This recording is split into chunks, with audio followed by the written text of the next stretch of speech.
एक बार एक जंगल में सारे जानवर डिसाइड करते हैं कि जंगल में एक स्कूल शुरू करना चाहिए। वो जंगल की एक बहुत बड़ी प्रॉब्लम देखते हैं कि हर जानवर अपने बच्चे को अलग तरीके से एजुकेशन दे रहा है। जो शेर है वो अपने बच्चे को कुछ और सिखा रहा है, जो लोमड़ी है वो अपने बच्चे को कुछ और सिखा रही है, जो गधा है वो अपने बच्चे को कुछ और सिखा रहा है। तो वो डिसाइड करते हैं जंगल में एक स्कूल शुरू किया जाए जिसमें वो कुछ कोर्सेज इंट्रोड्यूस करें और हर बच्चे को, हर जानवर को वो सारे के सारे कोर्सेज, वो सारे के सारे सब्जेक्ट्स में पास होना पड़ेगा। सो होता क्या है, वो स्कूल शुरू हो जाता है। अब सबसे पहले बारी आती है एक बतख की, एक डक की, और क्लास होती है स्विमिंग की। अब स्विमिंग की क्लास में जो डक होती है वो एक्सेप्शनल होती है, वो सबसे बेहतर परफॉर्म करती है। इनफैक्ट अपनी टीचर से भी अच्छा वो स्विमिंग करके दिखाती है। अब दूसरा उसका सब्जेक्ट जो होता है वो होता है रनिंग। अब जब बतख रनिंग क्लासेस के अंदर जाती है तो वो और जानवर की तरह भाग ही नहीं पाती। उसकी टीचर उसे पनिशमेंट देती है कि तूने अच्छा नहीं किया तो तुझे स्कूल के बाद भी रुकना पड़ेगा और तुझे रनिंग की प्रैक्टिस करनी पड़ेगी, रनिंग के अंदर भी तुम्हें पास होना है। अब डक लगातार बार बार वो स्कूल के बाद रुकती है, वो प्रैक्टिस करती है, और प्रैक्टिस कर करके होता क्या है, जो उसके पैर होते हैं वो छिलने लग जाते हैं। वो उतना अच्छा भाग भी नहीं पाती और जब स्विमिंग की बारी आती है तो वो उतना अच्छा तैर भी नहीं पाती। दोनों ही केसेस में वो एवरेज बनकर रह जाती है। पर स्कूल के लिए एवरेज इज ओके, आपको सिर्फ सारे सब्जेक्ट्स पास करने हैं। इट डजंट मैटर कि आप सिर्फ एक ही सब्जेक्ट में अच्छा करो। अब बारी आती है रैबिट की। अब जब रैबिट की बारी आती है तो वो रनिंग के अंदर एक्सेप्शनल होता है, वो बहुत अच्छी रनिंग करता है। अब रनिंग जब वो करता है तो वो सबको पीछे छोड़ देता है। पर जब बारी आती है स्विमिंग की, रैबिट को स्विमिंग बिल्कुल नहीं पसंद होती। क्योंकि उसे स्विमिंग नहीं पसंद थी, वो लगातार स्विमिंग करता है, पर स्विमिंग करने से उसका नर्वस ब्रेकडाउन हो जाता है। अब वो पागल हो जाता है।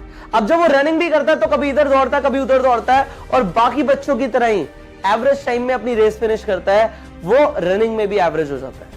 अब बारी आती है ईगल की।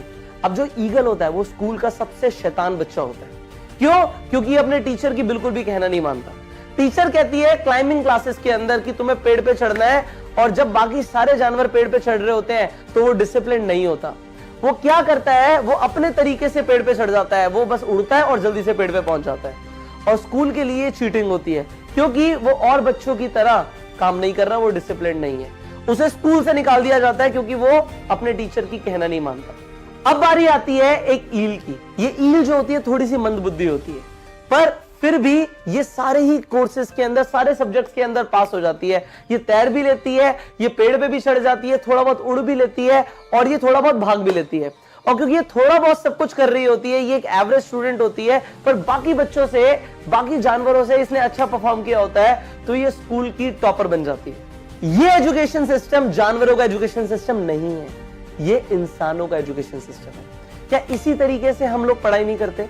क्या इसी तरीके से हमारा एजुकेशन सिस्टम हर बच्चे को, जिसका अलग ब्रेन है, अलग इंटरेस्ट है, अलग पैशन है, अलग गिफ्ट्स है, सबको एक ही स्केल पे नहीं तोलता? हर बच्चे को एक ही जैसा परफॉर्म नहीं करना होता? This is our education system. पर ये एजुकेशन सिस्टम जिसमें हम पढ़ाई कर रहे हैं आज की डेट में, ये 400 साल पुराना है। 400 साल पहले इंसानों को जानवरों की तरह ट्रीट किया जाता था। तब फैक्ट्री के अंदर लेबर चाहिए होती थी, इंप्लॉयज चाहिए होते थे कि मशीनों को सिर्फ इसी तरीके से लेकर जाना है। पर आज क्रिएटिविटी चाहिए। 400 साल पहले लोगों को मिलिट्री में जाना होता था, इसीलिए डिसिप्लिन इतना ज्यादा सिखाया जाता था। Raise your hands if you want to speak, ask for anything that you want. ये स्कूलों में इसलिए सिखाया गया क्योंकि हमें डिसिप्लिन देना था बच्चों को। पर जो 400 साल पहले की जरूरतें थी अब वो बदल चुकी हैं। पिछले 10 साल के अंदर जिस तरीके से हमारा कॉर्पोरेट वर्ल्ड चेंज हो चुका है, जिस तरीके से जॉब्स बदल चुकी हैं, जिस तरीके से बिजनेस करने का तरीका बदल चुका है, पैसे कमाने के अनगिनत सोर्सेज हैं, पर लोगों को पता ही नहीं है क्योंकि हमारा एजुकेशन सिस्टम ये सब सिखा ही नहीं रहा। आपको आपके एजुकेशन सिस्टम के अंदर वो सब सिखाई नहीं जा रहा जो एक्चुअल मैटर करता है। जो लोगों के पैशन है उनके ऊपर काम नहीं किया जा रहा, स्किल डेवलपमेंट के ऊपर काम नहीं किया जा रहा। जो आज की डेट में हम एम्प्लॉयज क्रिएट कर रहे हैं उनमें स्किल्स ही नहीं है। जिस तरीके के आज हम बच्चे प्रोड्यूस कर रहे हैं उनमें स्किल्स ही नहीं है। आजकल के बच्चे बिल्कुल भी इंस्पायरिंग नहीं है, उनमें क्रिएटिविटी खत्म होती जा रही है। And the culprit is our education system. जिस तरीके से हमें एजुकेशन दी गई है, we need to change that. See, अगर आपको मार्केट के अंदर एक कॉम्पिटिटिव एडवांटेज चाहिए, अगर आप मार्केट के अंदर पैसा कमाना चाहते हैं, आप कुछ बनना चाहते हैं, अपने सपने पूरे करना चाहते हैं, so you need to change the way you educate yourself. आपको बदलना पड़ेगा उस तरीके को जिस तरीके से आप अपने आप को एजुकेट करते हो। और आज से आपको इन्वेस्ट करना पड़ेगा उन सब चीजों के लिए जो चीजें आपके लिए एक्चुअल मैटर करती हैं। यू नीड टू सी जो थॉमस एडिसन थे उनकी फॉर्मल एजुकेशन बहुत अच्छी नहीं थी। हेनरी फोर्ड जिन्होंने इस दुनिया को ऑटोमोबाइल दी, जिन्होंने इस दुनिया को V8 इंजन दिया, वो सिर्फ 14 साल तक ही स्कूल में गए थे, उसके बाद वो स्कूल नहीं गए। पर क्या उन्होंने वो सब नहीं सीखा? क्या उन्हें वो सब नहीं आता था? एल्बर्ट आइंस्टाइन ने एक बार कहा था हर कोई जीनियस है। पर अगर आप एक मछली को इस बेसिस पे जज करेंगे कि वो कितनी इंटेलिजेंट है, कि वो पेड़ पर कितनी अच्छी तरीके से चढ़ती है, तो वो अपनी पूरी जिंदगी ये बिलीव करती रहेगी कि वो एक स्टूपिड है। ज्यादातर लोग अपने आप को स्टूपिड समझते हैं, पर हर कोई जीनियस होता है। हर किसी के पास अपने गिफ्ट्स हैं, हर कोई अपनी फील्ड के अंदर आगे बढ़ सकता है।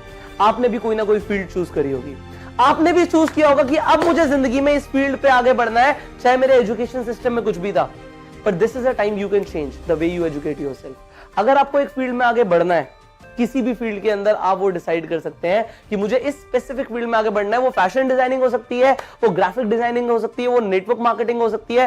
हो सकता है आपको एक एंटरप्रेन्योर बनना हो, आपको एक अपना बिजनेस शुरू करना हो, आपको एक सिनेमेटोग्राफर बनना हो। आप जिस भी फील्ड में चाहते हैं कि मैं आपको ट्रेन करूं, आप किसी भी फील्ड के अंदर चाहते हैं कि मैं आपको नॉलेज दूं, मैं आपके लिए कुछ कोर्सेज इंट्रोड्यूस करूं जिससे आप आगे बढ़ पाए, तो आप इस वीडियो के एंड में कमेंट करिए कि किस फील्ड के ऊपर आपको सबसे ज्यादा नॉलेज चाहिए, किस फील्ड के अंदर आप चाहते हैं कि आप एक एक्सपर्ट बन जाए। अब जितने ज्यादा कमेंट्स मुझे एक स्पेसिफिक फील्ड के मिलेंगे, उस फील्ड के ऊपर I promise I launch a course for you. मैं आपके लिए पूरा कोर्स लॉन्च कर दूंगा कि आप उस फील्ड के अंदर एक मास्टर बन पाए। अब आप कमेंट करना शुरू करिए और इस वीडियो को ज्यादा से ज्यादा लोगों के साथ शेयर करिए कि लोग भी बता पाए कि उन्हें किस फील्ड के अंदर आगे बढ़ना है। कलेक्टिवली पूरी कम्युनिटी के साथ इस वीडियो को शेयर करिए, सो दैट वो इस एजुकेशन सिस्टम को भी समझ पाए और इन्वेस्ट कर पाए उस चीज के अंदर जिस चीज में उन्हें लगता है कि यस, इस फील्ड के अंदर हम आगे बढ़ सकते हैं, इस फील्ड के अंदर हम अपने सारे सपने सच कर सकते हैं। So you subscribe this channel and also click the notification bell कि आप कोई भी वीडियो मिस ना करें जो इस चैनल पे अपलोड होगी। So I will see you in the next video. Till that time, go self.